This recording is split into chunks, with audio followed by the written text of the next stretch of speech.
We're getting to the end of the season and the transfer rumours are starting to heat up. Toby Alderweireld is one that won't go away. The Spurs player might be heading to Man United, PSG, Chelsea, or he might be staying at Spurs.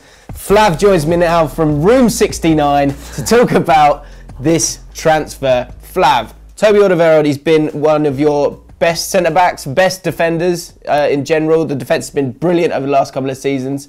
What's going on with him and why hasn't he signed a contract yet? He certainly is the best defender probably in the league, I think. So, you know, every team he plays for ends up having the best defence in the league or the second best in the last 5 years. What's happening is that he's 29. He realises that this is the last big contract of his career.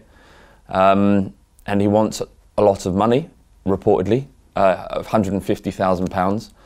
And at Tottenham, we have a wage structure. All clubs have a wage structure, unless you're PSG or Real Madrid. But you know, Tottenham have a quite strict one, given how rich a club we are. You get a basic wage of, say, £100,000 a week. But if you want that other 50k, you have to earn it by being successful on the pitch, which is all well and good when everything is successful and you end up getting the money you want. But if things fall off, you go back to your meagre basic wage of 100 grand that Spurs are apparently offering Alderweireld.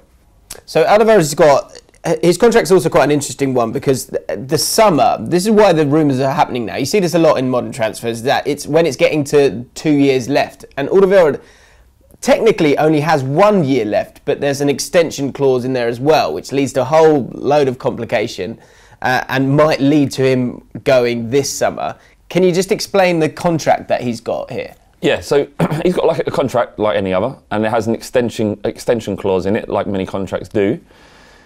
What the agent did when he agreed that contract was putting a clause, a release clause, which meant that if Spurs opted to extend his contract, then there's a small window in which he's available for transfer for around 25 million. I can't remember the exact figure, 25.7 or something like that. So it's essentially the agent's response to that additional clause being put in, because the control rests with the club rather than the player. So this is the player's option. Should he not want to stay for another year, then it means he's available for transfer for that fee. The fact that he hasn't been playing over the last few weeks, the last game was Rochdale in the FA Cup. He hasn't played since. On the pitch, does this mean that it's not going to be that much of a loss if you lose him, or is it a huge loss? Well, he hasn't been playing because he's had a hamstring injury, which he sustained against Real Madrid at home, which was something like 4 months ago now. And he came back, played 2 games, and it reoccurred. So that's the reason why he hasn't been playing for Spurs. He was fit for the last game, but as with any of our players coming back, Pochettino takes a while to make sure that they're match fit to get them into the team. So that's the reason why he's not playing at the moment on the face of it. It could be, however, that he isn't signing a new contract and that Pochettino sees that as an affront and chooses not to play him. We saw similar things with Walker last year where it's clear that he was going, so Spurs began to adapt for life without him by playing Kieran Trippier. If he's fit, he should be playing for Spurs. He's our best player. Sanchez, while very, very good, for a 21-year-old is still a very, very raw defender. He's not as strong as he looks. Are you worried about the ripple effect of him going? Because Walker's kind of gone for the money, for the opportunity, of course, as well, for playing for Man City. If Alderweireld kind of does the same thing, can you then see, does it create a ripple effect? Does it make you worry about Kane? Does it make you worry about Vertonghen? Does it make you worry about Ali?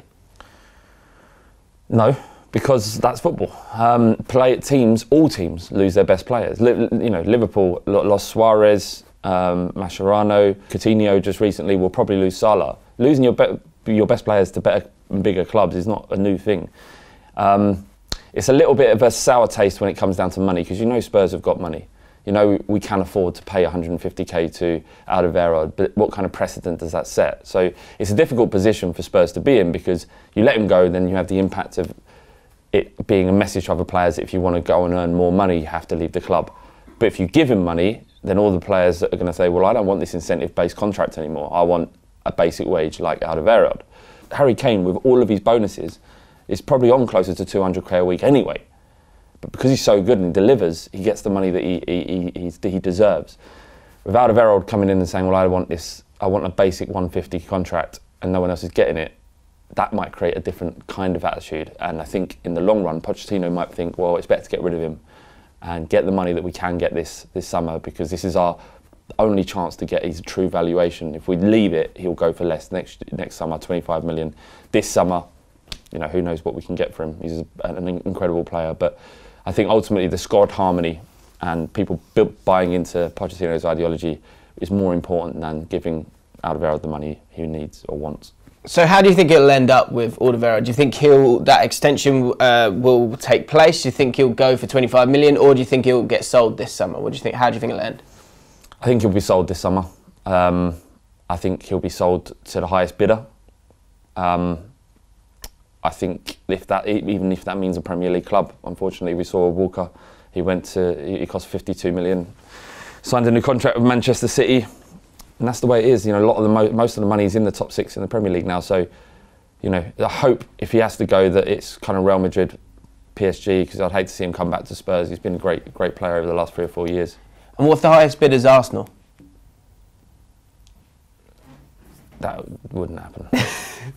Flav, thank you very much for chatting to me. Let me know your thoughts, guys, on this one. Alderweireld, what do you do with this guy? 29 years old. He is one of the best centre-backs in the Premier League. Do you give him the money that he thinks he deserves, or do you stick with the principles that Spurs have had for the last few seasons? Let me know in the comments below. If you've enjoyed this video, hit that like button. Most importantly, subscribe to Ball Street. We'll see you soon.